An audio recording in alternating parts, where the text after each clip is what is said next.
ক্বালা রাসূলুল্লাহ সাল্লাল্লাহু আলাইহি ওয়াসাল্লাম, সহিহুত তারগিব একটা কিতাবের নাম, হাদিস নাম্বার 40। নবীজি বলেন, তারাকতু ফীকুম মা ইন ইতাসামতুম বিহি ফালান তাদিল্লু আবাদা। আমি তোমাদের কাছে দুটি জিনিস রেখে গেলাম, এই দুটি জিনিস যদি তোমরা আঁকড়ে ধরো কখনো তোমরা পথভ্রষ্ট হবে না। এক নাম্বার কিতাব আল্লাহ, আল্লাহর কোরআন। দুই নাম্বার সুন্নাত রাসূলি, রাসূল সাল্লাল্লাহু আলাইহি ওয়াসাল্লামের সুন্নাত। বলেন, এক নাম্বার আল্লাহর, দুই নাম্বার রাসূলের সুন্নাত। এখন এইগুলো আমি কেন বলতেছি? বলার কারণ কি? বলার কারণটা হলো ইবনে মাজার 12 নাম্বার হাদিস। বলেন কিতাবটার নাম ইবনে মাজা। কোন কিতাব? হাদিস নাম্বার 12।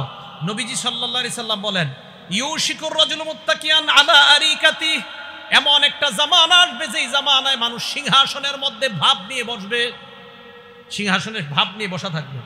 ইউহাদ্দাসু বিহাদিসিম মিন্নি, আমার হাদিস তার সামনে পেশ করা হবে। হাদিস পেশ করার পর ওই লোক বলবে, বাইনানা ওয়া বাইনাকুম কিতাবুল্লাহ, আমাদের মাঝে আল্লাহর কোরআন থাকতে হাদিসের কি প্রয়োজন?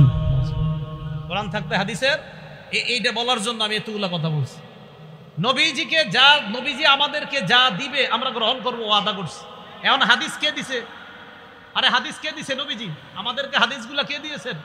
নবীজি। তো এই পণ্ডিতের সামনে হাদিস পেশ করলে বলে আমাদের মাঝে কোরআন আছে, কোরআন থাকতে হাদিসের কি প্রয়োজন? আর আমার নবী যখন নাকি বর্তমান জামানায় কেউ বলে কোরআন থাকতে হাদিসের কি প্রয়োজন, এই কথা বলার সাথে সাথে আমি আরিফ বিন হাবিবের ঈমান আরো বেড়ে যায় আমার নবীর কথার সত্যতার প্রতি। কারণ নবী 1500 বছর আগে বলছে, তোমার মতো মূর্খের যে আরিফ আর ঘটবে যে তুমি বলবা কোরআন থাকতে হাদিসের কি প্রয়োজন, তুমি যে এরকম আসবা দুনিয়াতে, এটা নবী 1500 বছর আগে জানায়া দিছে। তাই নবীর কথার প্রতি ঈমান আরো বেড়ে গেছে। তো নবীজি বলেন, এমন একটা জামানা আসবে যেই জামানায় এইভাবে মানুষ বসা থাকবে, তার সামনে হাদিস পেশ করা হলে সে বলবে কোরআন থাকতে আবার হাদিসের কি প্রয়োজন, এই কথা বলবে। আর কি যুক্তি দিবে? ফামা ওয়াজাদনা ফীহি মিন হারামিন হাররামনা, কোরআনে যেটা হারাম এটাই তো হারাম।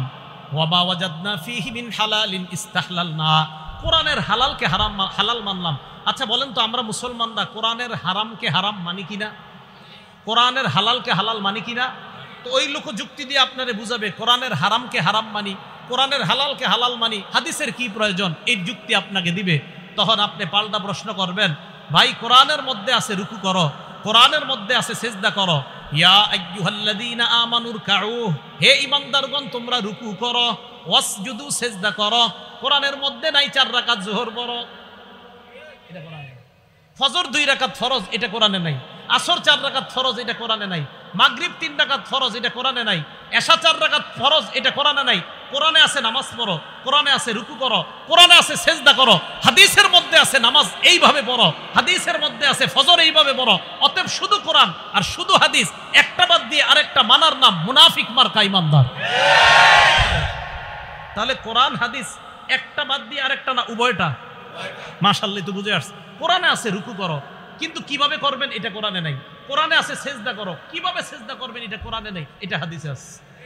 তাহলে কোরআন হাদিস উভয়টা মানতে হবে। সূরা নিসা আছে, ফানকিহু মা তাবা লাকুম মিনান নিসা, নারীদের মধ্য থেকে যাদেরকে পছন্দ হয় তাদেরকে বিয়ে করো, এটা কোরআনে আছে। সূরা নূরের মধ্যে আছে, ওয়ানকিহুল আয়ামা, তোমাদের মধ্যে যারা বিবাহের করতে পারে না, যারা এখনো বিবাহ করে নাই, যাদের বিয়ে হয় নাই, নারী পুরুষ, তাদের বিয়ে করায়া দাও।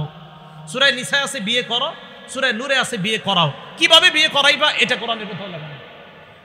এই যে দুইজন বসবে, বসার পরে একজনে ইজাব বলবে, আরেকজন কবুল বলবে, এত টাকা দেন মোহরের বাবদ তোমাকে প্রস্তাব করলাম, তুমি রাজি থাকলে কবুল বলো, এটা কোরআনে কোথাও লেখা নাই। কোরআনে আছে বিয়ে করো, কোরআন আছে বিয়ে করাও, হাদিসে আছে কিভাবে বিয়ে করাও। তাহলে কোরআন হাদিস না কোরআন হাদিস দুইটা, এই তো বুঝে আসছে আপনাদের। তাহলে একটা বাদ দিয়ে আরেকটা। তো নবীজি 1500 বছর আগে বলছে একটা দলের আবির্ভাব ঘটবে, তারা বলবে শুধু কোরআন মানলেই চলবে, হাদিস মানার কোনো দরকার নাই। তো রাসূল আকরাম সাল্লাল্লাহু আলাইহি সাল্লামের এই ব্যাপারে আল্লাহ কোরআনে বলছে, নবী যা দিয়েছে এটা গ্রহণ করো। বলেন আমাদের নবী আমাদেরকে শুধু কোরআন দিছে না কোরআন সুন্নাহ দুইটা দিছে? মাশাআল্লাহ, বুঝে আসছে সবার। এই জিনিস দুইটাই আমরা গ্রহণ করব, এটা রাসূল সাল্লাল্লাহু আলাইহি সাল্লাম আমাদেরকে দিয়েছেন। আর আমরা কোরআনে ওয়াদা করছি, আল্লাহ এটাই বলতেছে, আল্লাযীনা ইয়ানকুদুনা আহদাল্লাহি মিন বাদি মিসাকি, যারা আল্লাহর সাথে কৃত ওয়াদা ভঙ্গ করে। আল্লাহ আমরা ওয়াদা করছি আপনার নবী যা দিবে তা গ্রহণ করব, এই ওয়াদা আমরা ভঙ্গকারী হব না। আর ওয়াদা ভঙ্গকারী হলে আমরা ফাসিক হয়ে যাব, নাউজুবিল্লাহ। কি কথা মনে থাকবে? এবার পরের অংশে যাই। আল্লাযীনা ইয়ানকুদুনা আহদাল্লাহি মিন বাদি মিসাকি। পরের অংশটা শুরু করলে কেউ উঠেন না, আল্লাহর রাস্তায় উঠবেন? কারণ পরের অংশটা এমন একটা বিষয়, এটা শুনলে অনেকে উঠা যায়। উঠেন না কিন্তু, হ্যাঁ। ওয়ায়াকতাউনা মা আমারাল্লাহু বিহি আন ইউসালা। আল্লাহ যা জোড়া লাগাইতে আদেশ করে তারা তা ছিন্ন করে। ফাসিকদের দ্বিতীয় পরিচয় দিচ্ছে আল্লাহ। আল্লাহ যা জোড়া লাগাইতে বলে তারা সেটা ছিন্ন করে। আল্লাহ জোড়া লাগাইতে বলে আত্মীয়তার সম্পর্ক, এটা তারা ছিন্ন করে। সম্পর্ক কিসের? রক্তের সম্পর্ক, আত্মীয়তার সম্পর্ক। বলেন, রক্তের সম্পর্ক, আত্মীয়তার সম্পর্ক। সহিহ বুখারী হাদিস নাম্বার 5983 নাম্বার হাদিস। এক ব্যক্তি রাসূল আকরাম সাল্লাল্লাহু আলাইহি সাল্লামের কাছে আসছে, আসা বলে আখবিরনি বিআমালিন ইউদখিলুনিল জান্নাহ। ইয়া রাসূলুল্লাহ, এমন কিছু আমল আমাকে বলেন যে আমলটা করলে আমি আল্লাহর জান্নাতের মেহমান হয়ে যাব। এই প্রশ্ন করার পর সাহাবারা বললেন ফাকালাল কওম মালাহ মালাহ। সাহাবারা বললেন এই লোকটার কি হইল, এই লোকটার কি হইল, কি প্রশ্ন করে? এমন আমল বলেন যে আমল করলেই জান্নাতে যাব, লোকটার কি হলো? নবীজি বলে আরে থামো, অরবুল মালাহ, লোকটার প্রয়োজনীয়তা আছে তাই জিজ্ঞাসা করছে। নবী বললেন 4 আমল করবা, মরলেই জান্নাতি হবা। কয় আমল? 1, তা'বুদুল্লাহ লা তুশরিকু বিহি শাইআ। শিরিক মুক্ত ইবাদত করবা। কি মুক্ত ইবাদত? শিরিক। উলামায়ে হযরতদের কাছে আবদার করব, মানুষের পায়ে ধরে ধরে বুঝান ভাই শিরিক করেন না। আমাদের হাজারো মুসলমানরা নামাজ পড়ে 5 ওয়াক্ত, কিন্তু সে যে শিরিক করে সে জানেও না। বিভিন্ন দিন আসলে, বিভিন্ন মাস আসলে, বিশেষ করে রজব মাস আসলে, কোন মাস? আরে কোন মাস? সামনে তো এই পদ্মা ব্রিজ না, তো পদ্মার এই পাশে কিছুটা গ্রান আছে, আর ওই পাশে তো মাশাআল্লাহ কঠিন গ্রান। গ্রান মানে গন্ধ, বেদাতের গন্ধ। বেদাতের তো গ্রান হয় না, গন্ধ। কি হয়? গন্ধ। তো দেখেন, 1 নাম্বার তা'বুদুল্লাহ, আল্লাহর ইবাদত করবা, শিরিক করা যাবে না। 2 নাম্বার তুকিমুস সালাহ, সালাত কায়েম করবা। 3 নাম্বার তুতিজ যাকাত, যাকাত আদায় করবা। 4 নাম্বার তাসিলুর রহিম, আত্মীয়তার সম্পর্ক জোড়া লাগাইবা। রক্তের সম্পর্ক জোড়া লাগাইবা, মারা যাইবা আল্লাহ পাক তোমাকে জান্নাতের মেহমান বানায়া দিবেন। তাহলে 4 নাম্বার রক্তের সম্পর্ক, 4 নাম্বার আত্মীয়তার সম্পর্ক। এটা আল্লাহ আদেশ করছে জোড়া লাগাইতে, এটা ছিন্ন করার আদেশ করে নাই। সহিহ বুখারী হাদিস নাম্বার 5984 নাম্বার হাদিস। এই হাদিসের মধ্যে আসছে ক্বালা রাসূলুল্লাহ সাল্লাল্লাহু আলাইহি ওয়াসাল্লাম লা ইয়াদখুলুল জান্নাতা কাতিউন। আত্মীয়তার সম্পর্ক ছিন্নকারী জান্নাতে প্রবেশ করবে না। রক্তের সম্পর্ক ছিন্নকারী জান্নাতে প্রবেশ করবে না। ঢাকা 10 তলা বাড়ি করছে, তার বোন ঈদের দিন মানুষের কাছে গোশতের জন্য বসে থাকতে হয়, তার আপন বোন অন্যের কাছে খাদ্যের জন্য বসে থাকতে হয়। ঢাকা বাড়ি আছে 5 তলা 6 তলা, ভাইয়ের বোন অন্যের দাঁড়ে দাঁড়ে গিয়ে হাত পাততে হয়। আল্লাহ পাক রব্বুল আলামিন বলছে সম্পর্ক জোড়া লাগাও, রক্তের সম্পর্ক জোড়া লাগাও। এটা ছিন্ন করে যারা, তারা ফাসিক। সহিহ বুখারী হাদিস নাম্বার 5985 নাম্বার হাদিস। ক্বালা রাসূলুল্লাহ সাল্লাল্লাহু আলাইহি ওয়াসাল্লাম, আল্লাহ নবী বলেন মান সাররাহু, যেই ব্যক্তি এটা পছন্দ করে, আইয়ুবসাতালাহু ফি রিজকিহি, কোন ব্যক্তি যদি চায় তার রিজিকের মধ্যে বরকত হোক। রিজিকে বরকত সবাই চান। 2 নাম্বার ওয়ায়ুনসালাহু ফি ইসরিহি বা আসরিহি, কেউ যদি চায় তার হায়াতে বরকত। বলেন কয় জিনিসে বরকত? রিজিকে, হায়াতে। বলেন রিজিকে। যদি এই 2 জিনিসে কেউ বরকত চায়, নবী বলেন ফালইয়াসিল রহিমা, সে যেন রক্তের সম্পর্ক জোড়া লাগায়, আল্লাহ তার রিজিকে এবং হায়াতে বরকত দান করবে। বলেন রিজিক আর হায়াতে বরকত দানের কয় উপায়? মানে না, উপায় একটা। রিজিক আর হায়াতে বরকত হবে একটা আমল করলে, রিজিক আর হায়াতে ভরপুর বেশি বরকত হবে একটা আমল করলে, সেটা হলো রক্তের সম্পর্ক জোড়া লাগাইলে। রক্তের সম্পর্ক জোড়া লাগাইলে রিজিকে বরকত হবে, হায়াতে বরকত হবে। এটা আজীব হাদিস শুনেন, সহিহ বুখারী হাদিস নাম্বার 5987 নাম্বার হাদিস। ইন্নাল্লাহা খালাকাল খালকা, আল্লাহ সৃষ্টি বানাইলেন, আসমান জমিন বানাইলেন। বানানোর পর হাত্তা ইদা ফারাগা মিনাল খালকি, আল্লাহ যখন সৃষ্টি থেকে অবসর হলেন, দেখেন কি কামাতির রহিম, রক্তের সম্পর্কটা আল্লাহর সামনে দাঁড়ায় গেছে।